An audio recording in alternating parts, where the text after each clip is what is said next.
Charul Deshpande and welcome to our episode of Gupshup.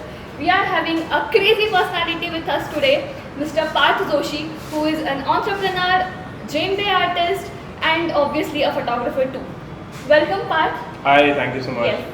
So first, tell me how you are feeling being on the camera because you have been always like shooting and behind the camera. So it's always a lovely feeling to be behind the camera. Okay. But if I'm not wrong, then most of the photographers are very good in front of the camera too, because that's what we always keep seeing. So we know how somebody is going to look right in front of the camera. So we end up doing the same thing which one should not be doing. So right. I think that's something that makes us quite comfortable in front of the camera. Like a pro person because you know. I won't say pro. There are times when if somebody asks me to pose in front of the camera like a model, then I won't. Pros and cons of that. Yes, but I can definitely be quite comfortable and be the way I want to be in front of the camera. In front of the camera. Okay.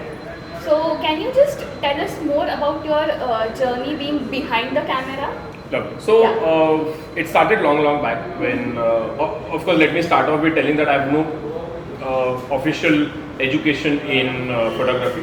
I guess many of most the of the photographers don't. Yeah. So it's a myth that you need to formally be educated in photography. But I mean, formal education does help a lot. So I started off as a wildlife instructor with a very renowned tourism company in Pune, and I worked as a wildlife expert for a long time. That's when I used to roam around a lot in a lot of national parks, and that's when I got a hang of the camera and started using it more in the wild than in the wildlife.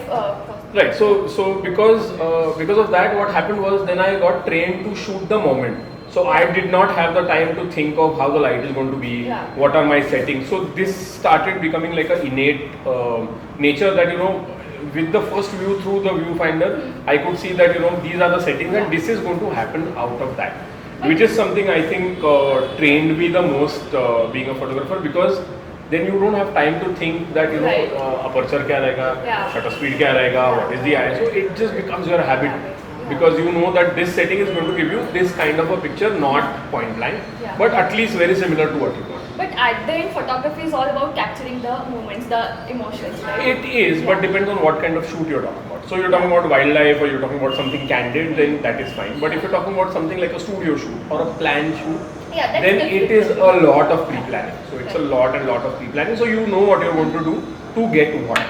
But if you're doing candids or if you're doing wildlife photography, then you don't know what's going to come in front of you. You don't know what you have to do and what kind of light you're going to at that point of time. So you have to be prepared for everything, and I think that's the best way you can learn photography. Okay, so as you told us right now that we don't have to think, we have to just capture the moment.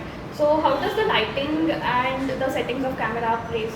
Like how does it? No, so like I said, it becomes a habit. So when you don't have a lot of things in your control, then I think that's when you learn the best what to do the most out of your camera. So when I started as a wildlife photographer, I did not carry a 600mm lens and a full frame DSLR. I had a normal Canon Pro Zoomer, one of the best back then, called the S5IS, which I still treasure. And I started off with the Pro Zoomer. Of course, I did not shoot on the auto and the program mode because I had already learned how the manual works.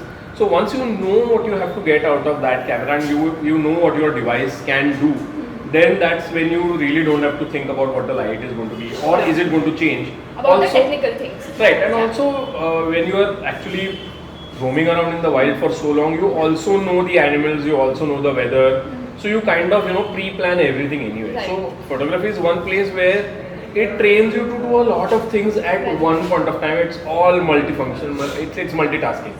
So that's something that every photographer does, and it's super multitasking. That's what I would say. Okay.